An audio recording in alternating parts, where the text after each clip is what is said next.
Hello, everyone. You are listening to the Toffee Blues podcast. This week, I'm joined by Callum Davies. I'd like to say he's jumped on the podcast with us for this week's edition. Callum, how we doing, mate? We all good? Yeah, not bad. Good, mate, of course. Yeah, we're going to be talking about all the talking points at the moment with Everton, coming in on the back of a really impressive win at the weekend, back-to-back wins for the Blues. Obviously, we beat West Ham 1-0 before the international break, and then we were hoping that we could go to Southampton and get a result, and we came back with all 3 points from the South Coast, which was fantastic. You know, the first time in what seems like so long that we got back-to-back wins. Callum, set us off, mate. How does that feel? You know, back-to-back wins, not something we're used to, is it? But all the same, delighted to get the result, weren't we?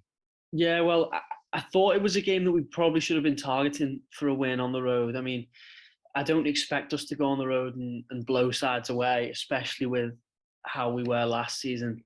I think everyone will just take quite a solid, simple season with after the drama of last year. But yeah, I did think we could have snuck something from this game. And then when we went behind, I did fear for us. But I thought we battled well, and I thought we were good value for 3 points, definitely, yeah. Yeah, 100%. Going away, as you just touched on there, Cal, it's with Everton, we're never confident 3 points. And it was a tricky game, of course. We mentioned last week on the show that, we don't really have the best of records down there at the best of times, do we? Let alone when, the club's been in better state than it is at the moment in recent years. So to go down there and get 3 points, it was obviously, it wasn't out the realms of possibility. We're more than capable of going to Southampton and getting 3 points, but there's always just that little bit of, what's the word I'm looking for? There's always just a bit wary of what this Everton side can be like, isn't it? Especially going to a ground like Southampton where we haven't had much joy in recent years. But all the same, we battled, as you said, and we got the points. We went 1-0 down, but straight away we got back in the game. I think it was 3 goals in 5 minutes. Just on how we started that game, obviously, I think it's fair to say that we dominated the first half. And I think I struggle to remember a time when Everton looked so comfortable in an away game. So for us not to go in ahead at the break was probably a bit of a frustration. Were you getting a bit twitchy at the time? We weren't putting some of these chances away because, as I said, we were the better side in that first half, weren't we? Yeah, well, I think that does stem from the new midfield that we've obviously got. It helps us to dictate games more because we can kind of exert our will on the opposition, if you will. So I do think that helps a lot, but I think that is probably our one fault at the moment. I'm quite happy with, obviously, the defence is the best in the league. And the midfield, I couldn't pick a fault with it. I think the only issue with the squad I could find is we are lacking a little bit. I think a little bit of a lethal finishing touch. I think Maupay will bring that in flashes.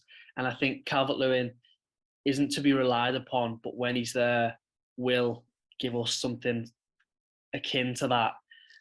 But yeah, it is a frustration when you dominate games like that. But in the same vein, it's nice to see that from Everton because I think in the past, we've always looked uncomfortable in possession.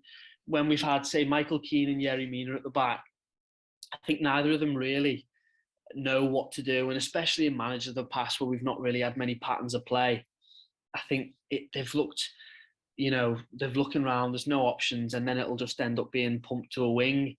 I think now the midfield will drop in, the wingers know where they're supposed to be. And as much as it's a frustration not to score, I think it was more pleasing, going in, still hadn't conceded. And we were, as I said, exerting our will on the game. And then to fall behind was a shame. But the way we bounced back it means that we've got the control and then the desire and the will to fight back when things go not the way they're supposed to. Yeah, absolutely. I agree, mate. I think it's very cliche in football, but Everton did show a lot of character. And I think that's just comes back around to that point of the sort of personalities that we brought into this side now. It's a completely new look defence. The midfield's just been completely transformed. Neal Maupay, he is what he is. And, he scored a great goal against West Ham the week before. Couldn't quite get on the end of anything in this game. Of course, we've got Calvert-Lewin waiting in the wings to come back as well. So hopefully that can only be a good thing. But yeah, the characters and the leaders in this side just showing their worth again in this game. It's all, I'm sure you can agree, and a lot of people listening to this podcast will agree that there's been many Everton sides in the past that if you fall a goal down at St Mary's away from home, I think it's going to be one-way traffic. And I think, a lot of Evertonians are probably not be too much hopeful that we get 3 points, get 1 point, let alone 3. So, yeah, it was fantastic to see again, just the spirit and the fight and just how quickly we turned it around as well. We've got Lampard to thank for that, his character and the characters that he's brought in as well. Yeah, absolutely. And it just comes back around to that old saying that I think everyone's quite comfortable with now, is that, there just seems to be a bit more of a direction now that, the owners maybe took a step back and he's letting people carry on with their jobs. I think that's starting to really transpire onto the pitch now with Frank Lampard and the types of player he's bringing in.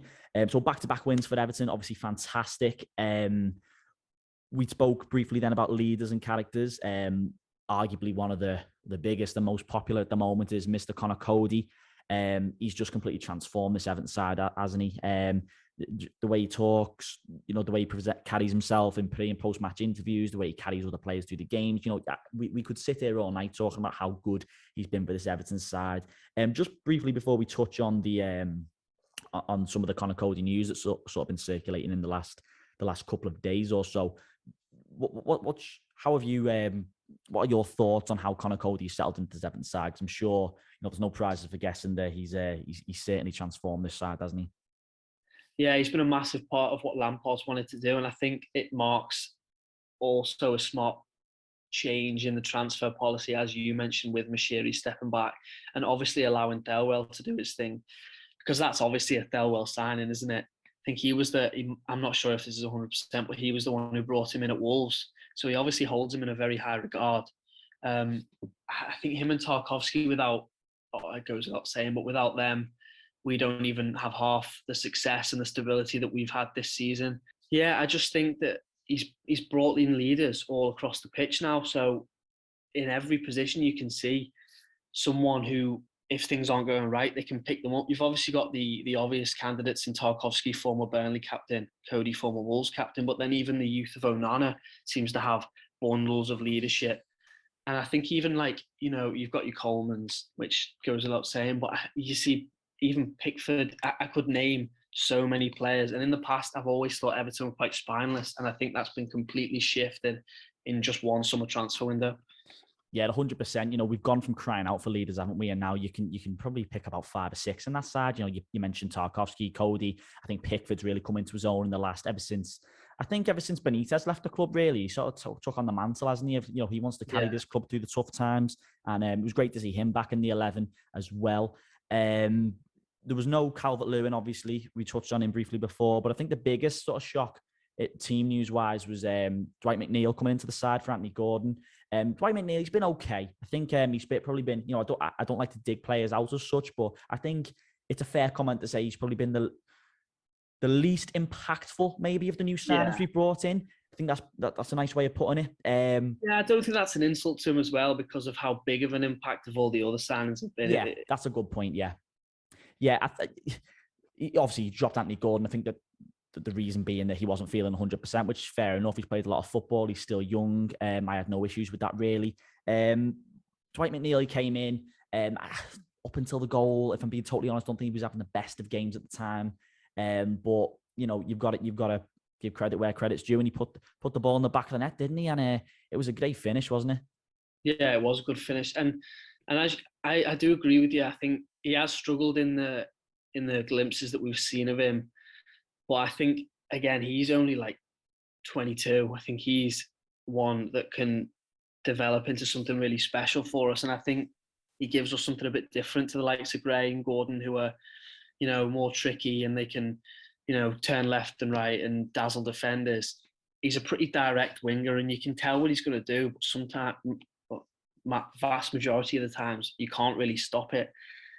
I think he'll work hard 100% of the time, and maybe in a game like Southampton, it's not as impactful, but against a game against a bigger side where you're not going to have much of the ball and you'll need to work harder, I think that's where he'll really come into his own. And hopefully with this goal, it might give him the confidence to kick on and become what we all hope he can be.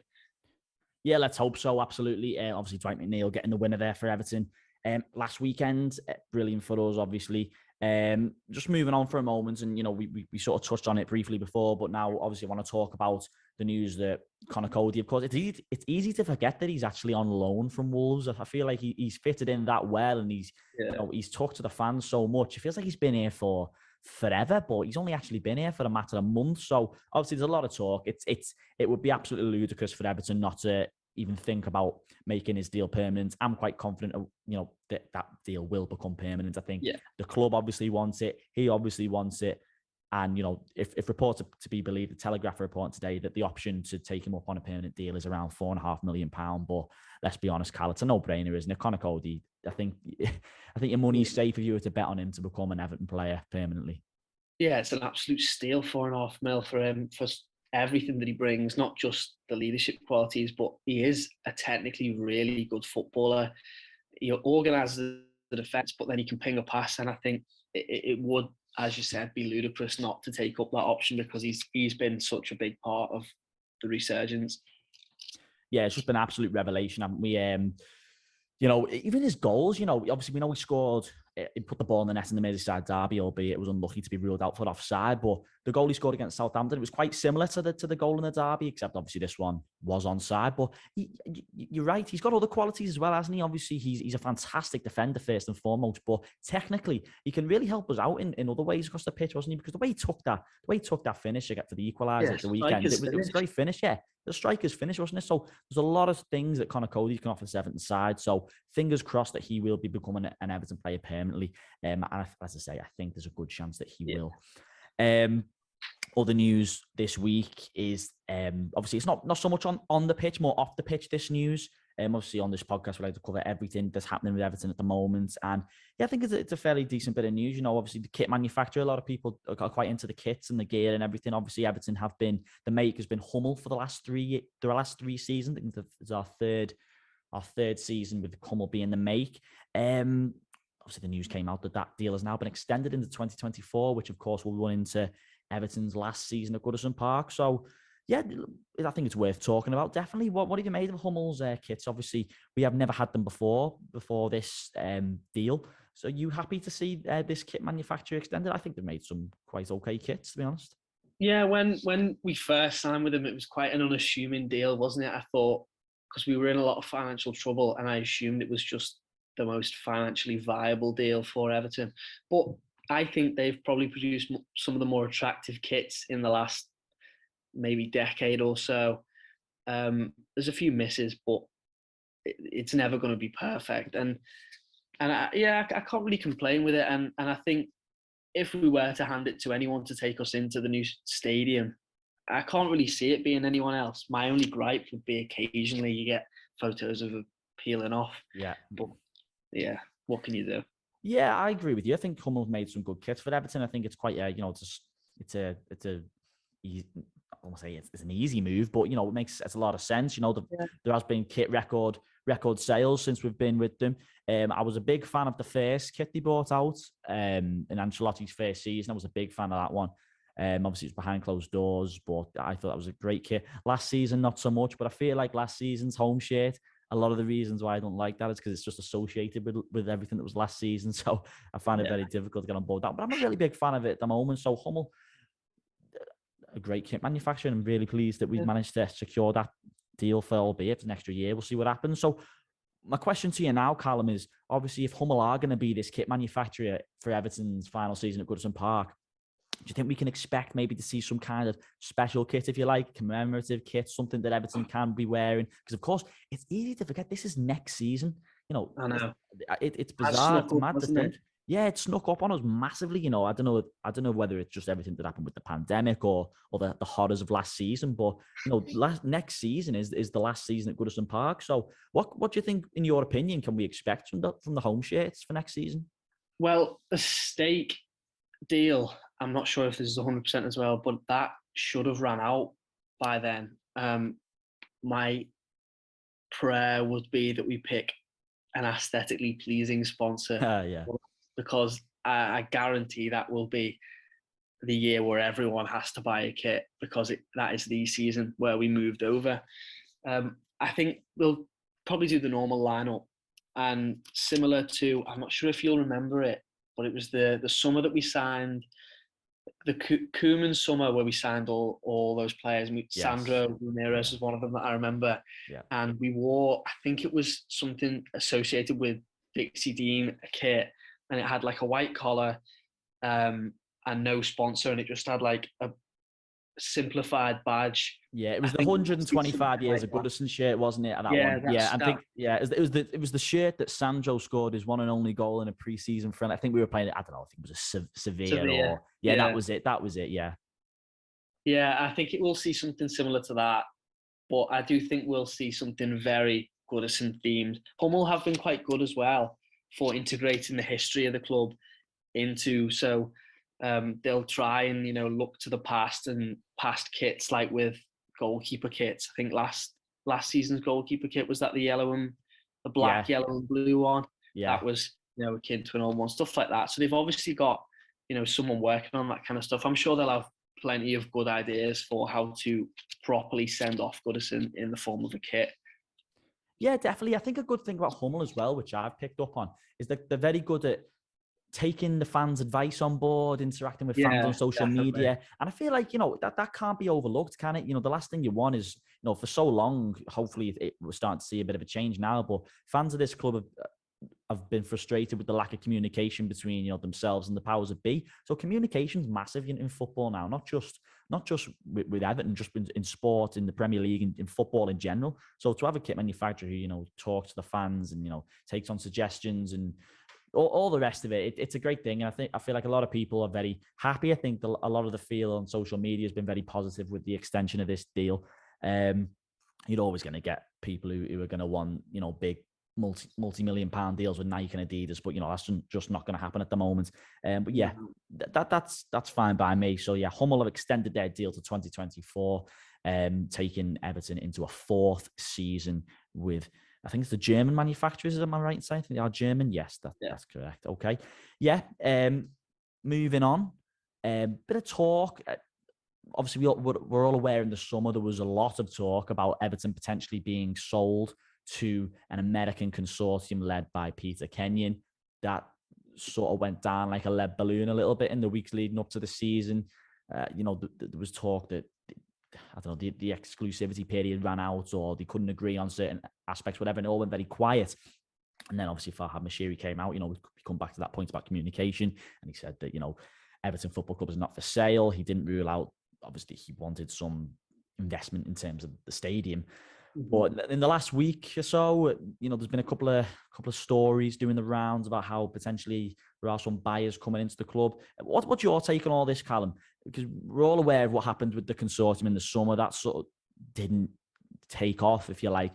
A couple of weeks ago, there was a story knocking about the Kaminsky and he sort of broke off from the consortium, if you like, and he expressed his own desire to maybe purchase the club. And then today as well, we've got the story about Jeffrey Soros, one of the world's richest men, who are, if reported to be believed, is in discussions with Farhad Moshiri. What's your take on all the sale talk? I think probably a year or a few years ago, probably even 6 months ago, you would have got a lot more of a positive reception to this kind of news, purely based on the fact that it was anyone but Ken Wright Moshiri. Since I think the turning point, and it's easy to say, was the fans' protest with regards to Vitor Pereira and Lampard. Moshiri gave in to fan demands, appointed Lampard. We got through the season success, and he's obviously learned from all these protests and the, people pointing out his mistakes. And I have to say, since getting rid of Benitez, which was his biggest blunder since, joining the club, he's been pretty faultless. And I'm happy to just let him keep going the way he is, because we are moving in the right direction. You never really know with new owners. You see with Chelsea's new owners, Todd Bowley seems like a bit of a live wire. You never really know what you're going to get. And it represents a period of, you can't predict anything. And I think that's the last thing Everton need at the moment. Yeah, in my opinion, I can't see Everton being sold before the stadium opens. I just can't see it. Okay, mate, I think there was obviously a bit of legs in the talk in the summer with the consortium. Of course there was, but the way that petered out, I just can't see Everton being sold before we get into the new stadium. Will obviously will be much more of a valuable sort of proposition asset, if you like, once we're in the stadium. And obviously, fingers crossed, we're in a better position football wise then as well. You know, the early signs are there at the moment with performances on the pitch. But yeah, I think it's no secret that Moshiri is looking for investment in terms of funding the stadium. Of course, I fully expect him to be exploring those avenues. But in terms of a complete sale of the club, I just can't see that happening until Everton at least move into Bramley-Moore Dock, which I think is probably the plan when Moshiri took over. You know, Everton are obviously going to be worth a lot more. I've seen that vision. It seems like it's all been culminating towards the stadium build, and then I can see him, like as you were about to say. Yeah, of course. Yeah, because at the end of the day, it's a business, isn't it? It's a business model. Yeah. You know, you'd be naive to think anything otherwise. It's a business model for him. He's a businessman. He's certainly not a football man. I think that goes without saying the last couple of years or anything to go by.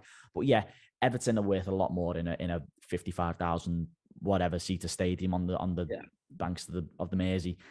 So I think we can expect a sale in the next few years, but I don't. I could be wrong. We could get sold. I don't know. I'm just spitballing, but obviously I can't see Everton being sold altogether. I agree with you definitely. Yeah. So yeah, that's just something to be aware of at the moment. You know, it'll probably die down within a couple of weeks anyway. This sort of talk always does. It's a story that does the round for a couple of days, and then someone drops a bucket of water on it, and it just peters out into nothing. Just before we start wrapping things up, big game at the weekend, Manchester United. It's always a big game when United come into town. We have a lot of confidence at the moment. Playing really good football, 2 wins on the bounce, unbeaten in 7 in all competitions. We don't want to get carried away, even though it sounds like I might be getting carried away. But, you know, for all United's faults, and we know they took a hammering at the weekend as well, they're still a fantastic side with fantastic players, brilliant manager. How do Everton approach this one, Callum?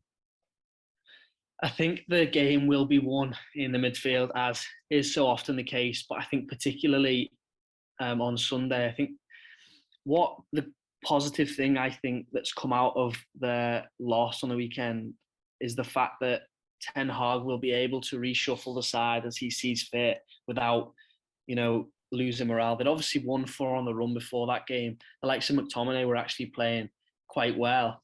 So he couldn't really justify dropping him for the big money signing Casemiro. Now that they've obviously taken that hammer in, I think we will see Casemiro come in, midfield 3 of him, Eriksen and Bruno.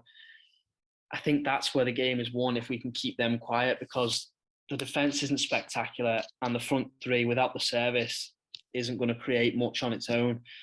Eriksen and Fernandes, with the midfield that we've got, I do back us, especially in front of a Goodison crowd, to keep them quiet. But I suppose we'll see how it goes. But I do think we are in with a very good chance, which I wouldn't have said probably a couple of games ago.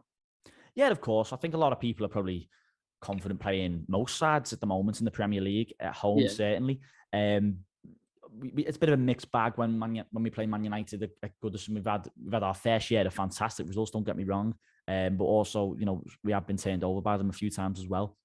Obviously, we won we won at home last year against them.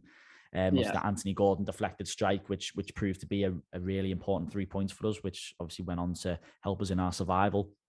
But United, that they aren't amazing. They aren't an amazing side. They are still a very good side, of course, as I mentioned. A side in transition. Players. Yeah, side in transition, if you want to call it that. Yeah. Obviously, that big hammer and they took to City. They got mauled by Manchester City last weekend.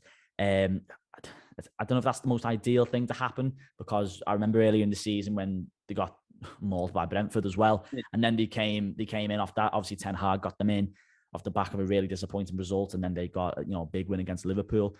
And we don't want to sort of be on the receiving end of an angry Manchester United side. Of course, at the time of recording, Manchester United are in Europa League action tonight, so let's hope they get all that out the system tonight, so we're not on the end of some kind of resurgence. But in all seriousness, it's going to be a difficult game. Fantastic players. Okay, there's an argument there they're underperforming, but we've still got to watch out the star men for their side.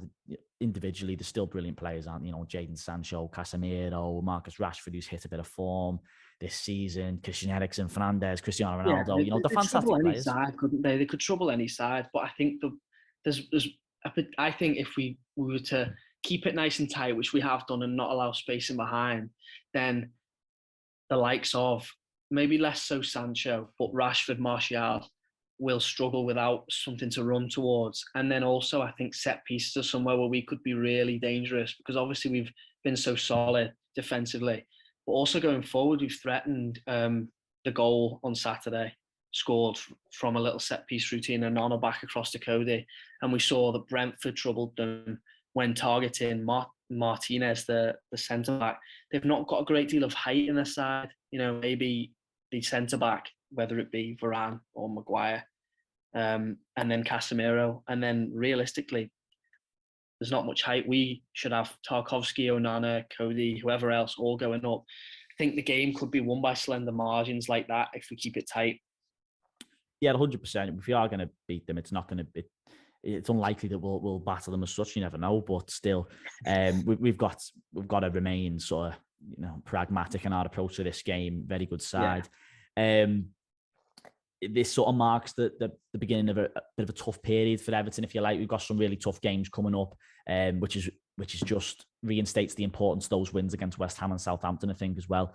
We've got Tottenham Hotspur next weekend as well, and then I think we travel to Newcastle in midweek. So we've got 3 really difficult ties coming up. Manchester United at home under the lights at Goodison. I'm sure the fans will be absolutely up for it. The players will be up for it. I don't think United will be wanting to come to Goodison Park at the moment at all. I will say that.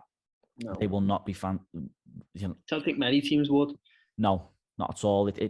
I think at the moment, a lot of people are maybe starting to, as I said, I've got to be careful with my phrasing here, because I don't want to sound like I'm getting carried away, but I think some people are maybe, the media, other teams are starting to maybe sit up a little bit and take note that this isn't the same Everton side as last year now. We've got the best defence in the league, as we already know. We've got some quality players. And, we can be a match for anyone, especially at home. So Manchester United, it represents a great opportunity for us to build on this confidence, isn't it? And that's what it's about. We can take so much confidence into this game, can't we, Carl? Yeah, and even if we don't get the best results out of these next 3 games, if you can see, the same patterns and the same solid foundation in place, then I will always come away from a game feeling pretty content. We started the season off not brilliantly, the losses against Chelsea and Villa. And the Villa one particularly still stings now. But again, I still thought we weren't terrible, and you could see what we were building towards. And that has kind of culminated in, the 7 unbeaten in all competitions, I think you said. I mean, it's tough to predict when you're going into runs like this, but all you can hope for is good performances, because I think we'll be, like you said, we're a different side this year, and we won't be, we won't get rolled over, that's for sure. No, I don't think we'll get rolled over at all. I think we have the best defence in the league for a reason, because we've got some very, very good players playing for us at the back at the moment, which is very fortunate enough for us. But like I said, I go back to that point again, United, it's still Manchester United. There's always that little in the air. You've got to come in with a bit of pragmatism, but it is the start of a difficult run of games. But I go back to that point I made before. A lot of people, I'm not saying a lot of people will accept defeat or accept dropping points, but if the performance is there, then a lot of people, I'm like you, Callum, I agree. If we can see the direction on the pitch and they've given everything, I think it's fair to say 90% of Evertonians would be quite happy with that. I don't expect the world, do they? No, exactly. We just want to see players running and putting bodies on the line, like that clip that's it sort of really stuck out from the Southampton game when everyone's throwing bodies on the floor. We've got that players in the side with that type of mentality now, which, I remember at the start of the podcast when you pointed out Lampard, Thelwell, they've brought in these characters, these very cliche again, but Everton type of players, if you like. Yeah. And I saw a tweet earlier on, I can't remember who put it up, but they mentioned that it's almost like Lampard is going back to sort of David Moyes' sort of principles and that sort of era. So would you agree with that Everton maybe starting to go back to basics and just trying to bring in Everton type players now? Well, we've got the steel, but then with a little bit of class, which I think at times Moyes' sides lacked. You've got the spine of a really, really strong team and full of leaders, but then you sprinkle in Iwobi and Onana have just got something a little bit special, and then the front line is all, reliable to do something, and then Patterson when he's fit is also a danger. So yeah, I'd agree with you with that point. Yeah. So yeah, difficult game at the weekend, but one Everton will be confident they can go and more than capable of getting a point. But if we get 3 and 3 wins on the bounce, I'm sure the Evertonians will be an absolute dreamland. But yeah, we'll see how we'll turn up. We'll play our game. We'll be up for it. Of course, we'll be up for it. And we stand a great chance. As we go back to that point made before, United will not want to be coming to Goodison Park at 7 o'clock on a Sunday night under the lights. No chance. It's all about those first opening 10, 15 minutes. It only takes someone to throw in a big, a hefty challenge or something like that, and everyone's up for the game. And it's a really exciting prospect, actually, given how I can't remember the last time going into a game and Everton being in such good form. So to be able to go in knowing that, I think it's quite an exciting prospect that we can take the game to United, and if we can build on this unbeaten run, then God, we really are in a healthy position then. But we'll wait and see on that one. So we'll leave the podcast there. Massive thank you to Callum Davies for coming on the pod with us tonight. Be sure to give him a follow on Twitter.